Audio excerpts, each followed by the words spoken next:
Volvo EX90 entièrement électrique ne signifiera pas la fin du plus gros SUV à essence de Volvo. Le XC90 reste sur la liste.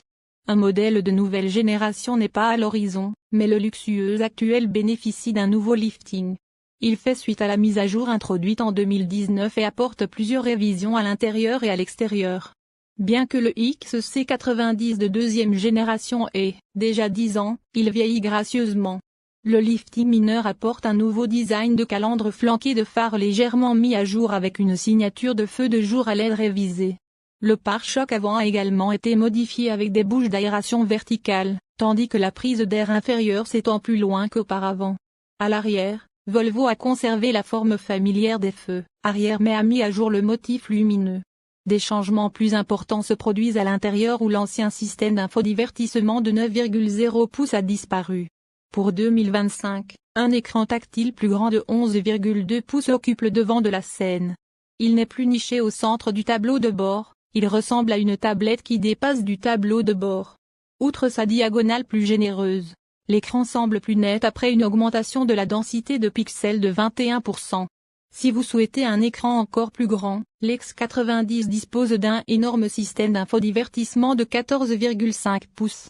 La nouvelle configuration héberge des raccourcis vers les applications et les commandes sur l'écran d'accueil, ce qui permet d'accéder plus facilement et plus rapidement à vos fonctions préférées. Optez pour un XC90 hybride et rechargeable et le mode de conduite entièrement électrique n'est qu'un clic. Essentiellement, la nouvelle disposition de l'infodivertissement fait écho à celle des Volvo récentes, même si le XC90 existe depuis 2014. Mais attendez, il y a plus. Volvo affirme avoir ajouté une isolation sonore supplémentaire à certaines parties du véhicule pour un habitacle plus silencieux. Ailleurs, le tableau de bord intègre des bouches d'aération redessinées et livrées avec des panneaux décoratifs fabriqués à partir de matériaux recyclés. L'habitacle mis à jour offre désormais une plus grande praticité avec plus d'espace de rangement dans la console centrale, y compris un porte-gobelet supplémentaire. Le chargeur sans fil a été repositionné derrière le tunnel central, afin de ne plus gêner une fois séparé de la zone de stockage. Volvo reste discret sur les spécifications techniques, mais nous savons que les moteurs diesel sont morts. L'hybride et rechargeable promet de parcourir plus de 43 000 en mode électrique sur le cycle WLTP et plus de 800 km après avoir pris en compte le réservoir d'essence. Aux États-Unis, l'hybride et rechargeable sortant XC90 est évalué par l'EPA à 50 km d'autonomie électrique et dispose d'une autonomie totale de 830 km.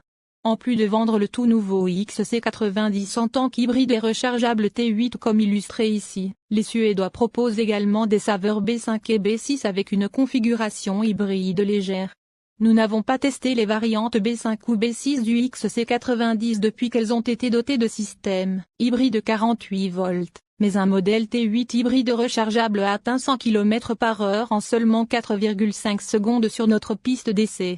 Nous ne nous attendons pas à ce que les performances changent beaucoup lors de la transition vers le XC90 restylé, car ni le poids du véhicule ni les groupes motopropulseurs n'ont changé de manière significative. Mais lorsque nous testerons le modèle révisé, nous mettrons à jour cet article avec des détails. Une suspension pneumatique reste disponible, surélevant le SUV jusqu'à 1,57 pouces et l'abaissant jusqu'à 0,8 pouces. La technologie de châssis active surveille la route et le véhicule 500 fois par seconde pour offrir une conduite tout en douceur. Les carnets de commandes sont ouverts et la production est programmée pour démarrer vers la fin de l'année, lorsque les livraisons aux clients commenceront.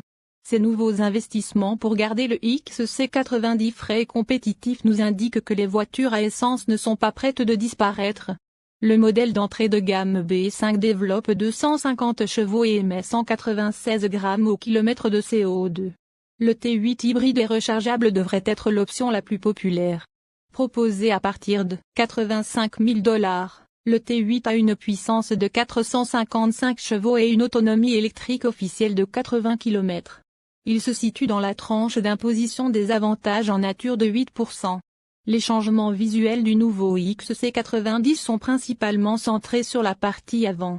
Il y a une nouvelle calandre, de nouveaux phares et un nouveau pare-choc. Cela permet d'aligner le style de la voiture sur les nouveaux modèles électriques de Volvo, comme l'X30 et l'X90.